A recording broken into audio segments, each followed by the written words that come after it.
En el marco teórico que sirve de título para esta jornada del tercer simposio sobre humanismo y sociedad, parece oportuno dedicar algunos minutos a una de las fuerzas que han contribuido y contribuye de manera decisiva a la universalización de los valores humanos, la democracia. Dedicar otros tantos minutos a explicitar la relación de la democracia con los derechos humanos, expresión esta última que prefiero a la de valores humanos, para evitar, al menos en un principio, cualquier alusión a alguna de las tantas teorías antropológicas y metafísicas que han querido dar cuenta de ello.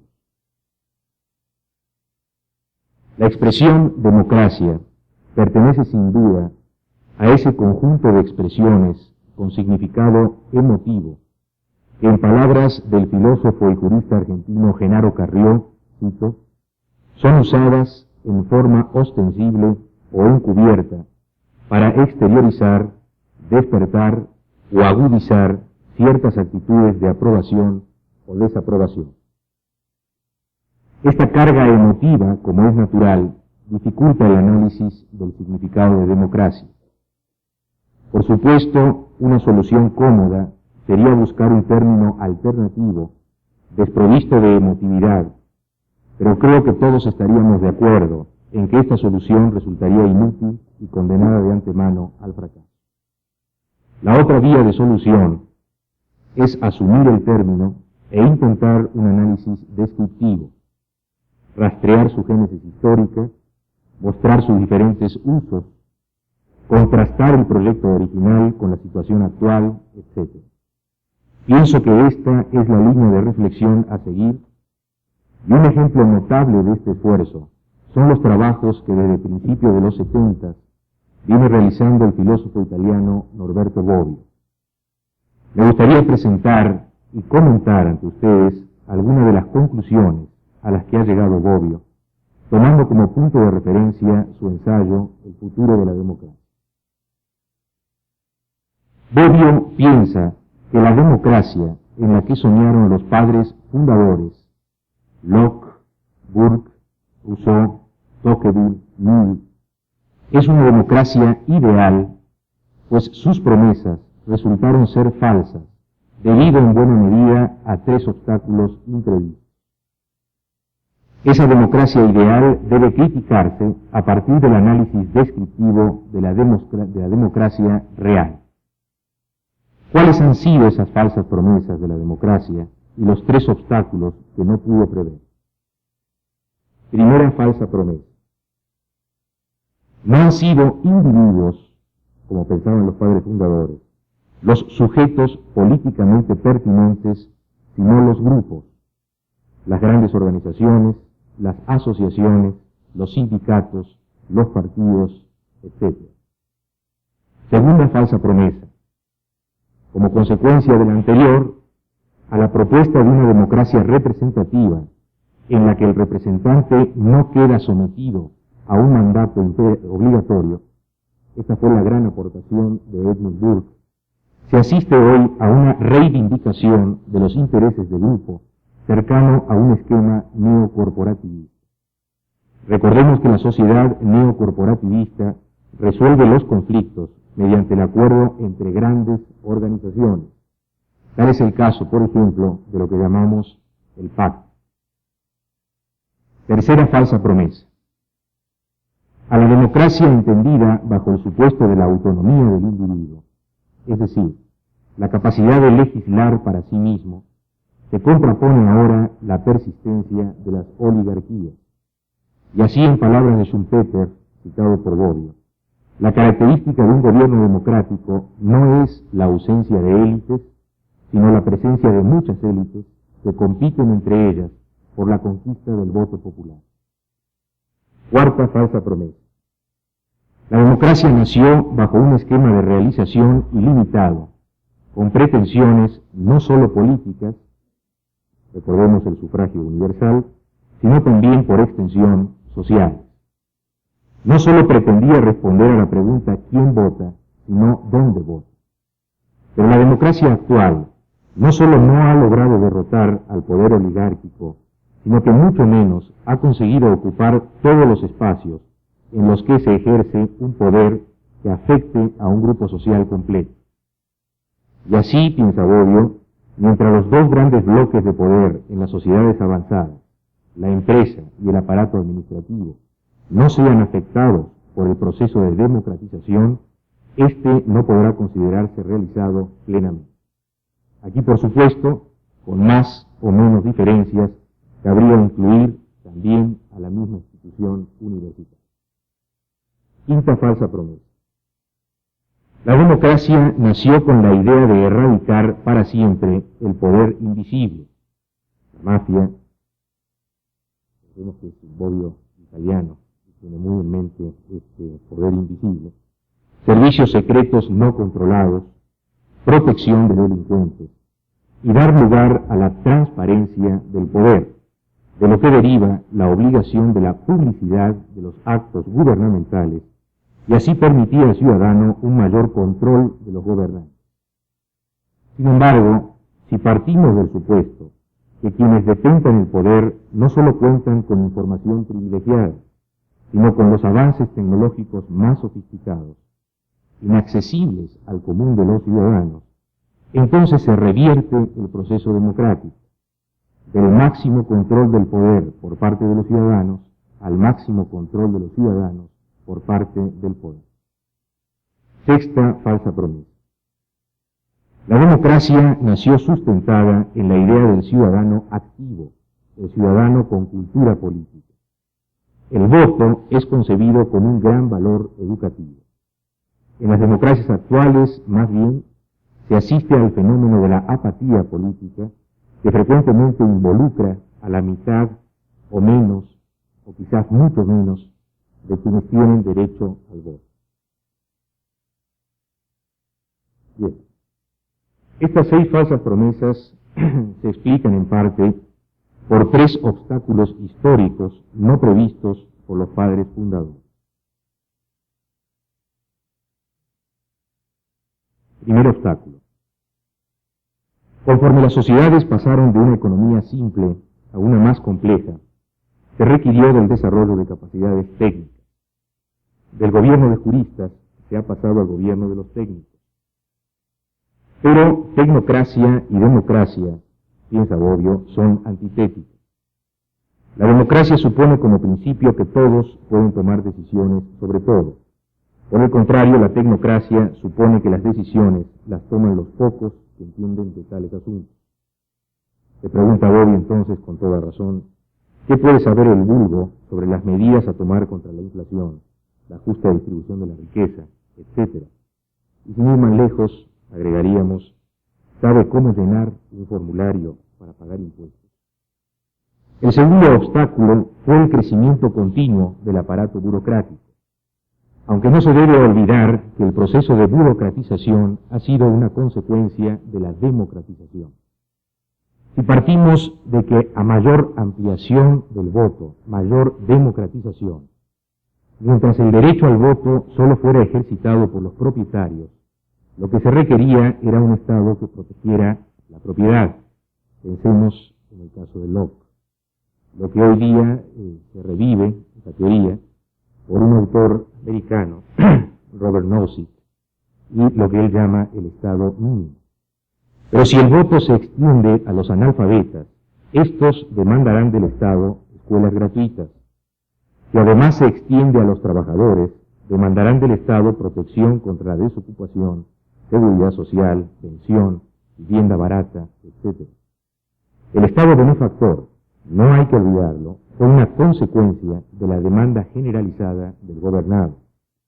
Por lo tanto, el adelgazamiento del Estado benefactor que hoy vivimos no puede tener otra consecuencia que reducir, bajo límites precisos, el poder democrático. Pienso que esto explica, en buena medida, el hecho de que una legitimación económica, bajo criterios de eficiencia técnica, digamos en un esquema neoliberal, ha provocado en aquellos países en los cuales se ha aplicado un desfasamiento con respecto a la legitimación política y social de sus gobiernos. La legitimación económica se lleva a cabo con un alto costo político y social. El tercer obstáculo que señala Bobbio tiene que ver con la sobrecarga y la consiguiente ingobernabilidad. En las democracias, las demandas son fáciles, pero la capacidad de respuesta es difícil. Como ven ustedes, debemos ir con suma cautela en el empleo de la expresión democracia. Los análisis de Bobbio nos han llevado a distinguir al menos dos sentidos: la democracia ideal y la democracia real. La primera con una orientación claramente optimista, la segunda más inclinada quizás a una interpretación catastrofista o al menos muy desencantada.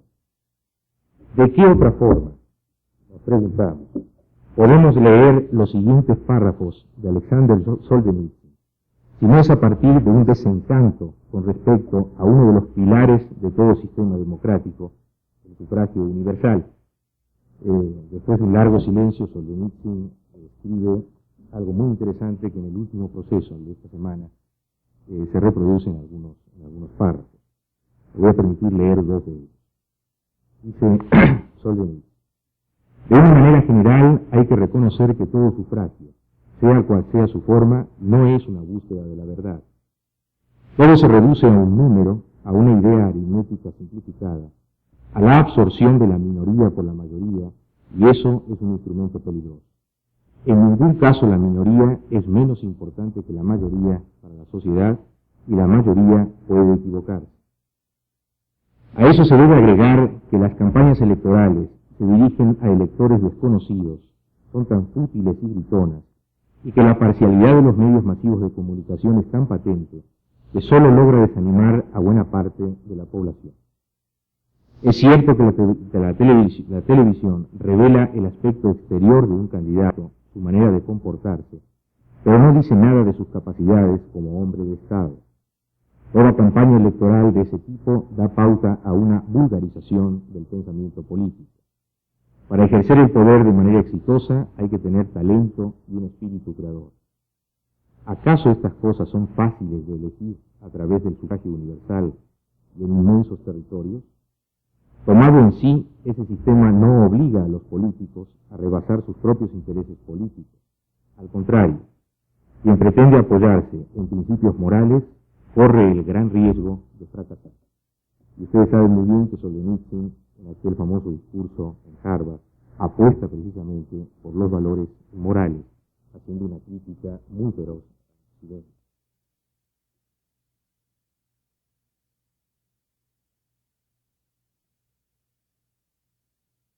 Bien. Aún con sus distorsiones, la democracia real es democracia. Y esto significa la vigencia de algunos contenidos mínimos.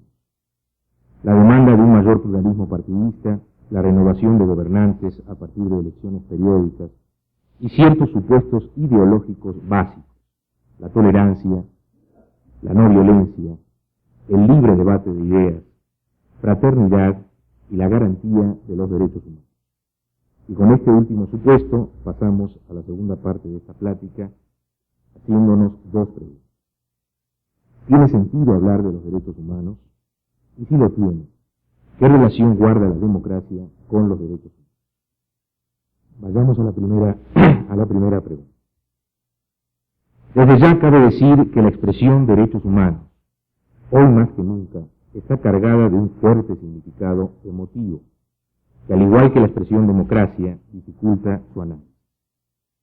A esto se agrega una advertencia muy oportuna del filósofo español Francisco Laporta, cuando dice,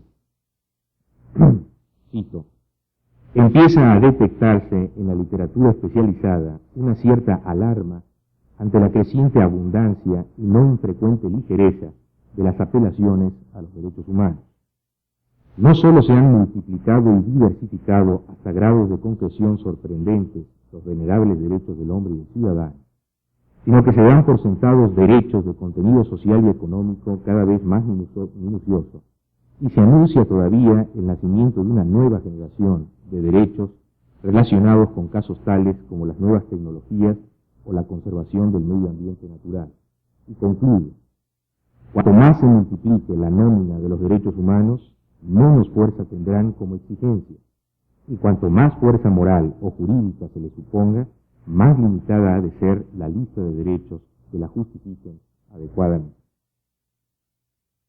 Esto nos obliga a ser nuevamente muy cuidadosos con el uso de la expresión.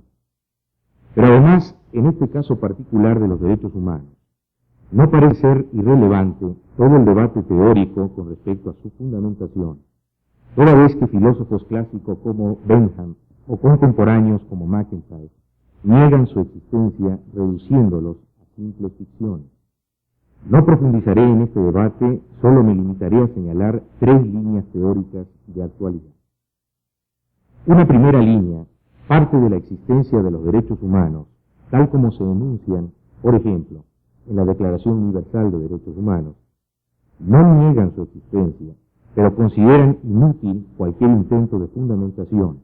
Bastaría con un consenso fáctico. Esta es la posición del mismo Bobbio, para quien el problema de los derechos humanos no es filosófico, sino político. Es decir, hay que garantizarlos buscando que se respeten de manera eficaz. Una segunda línea piensa que no es suficiente un consenso fáctico y es necesario un contrafáctico.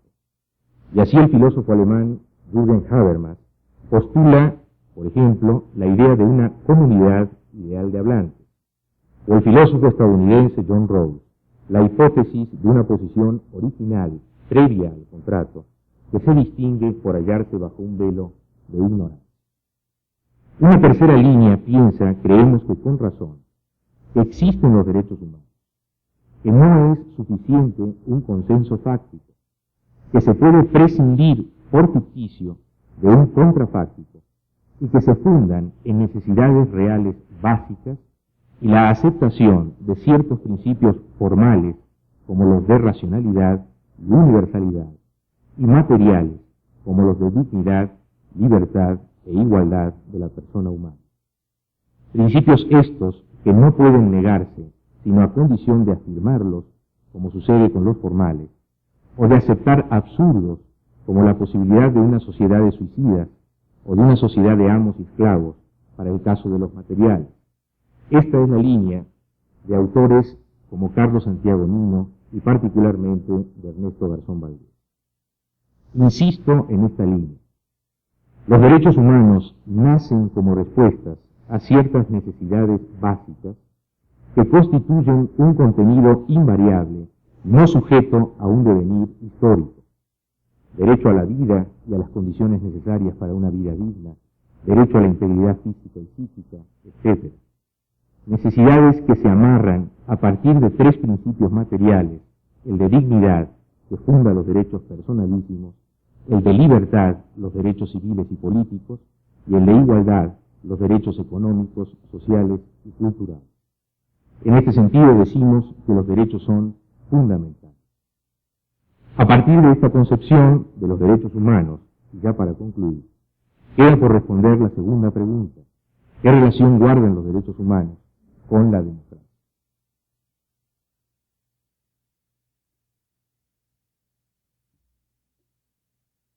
En tanto fundamentales, los derechos humanos forman parte de lo que Garzón Valdés ha llamado el coto vedado.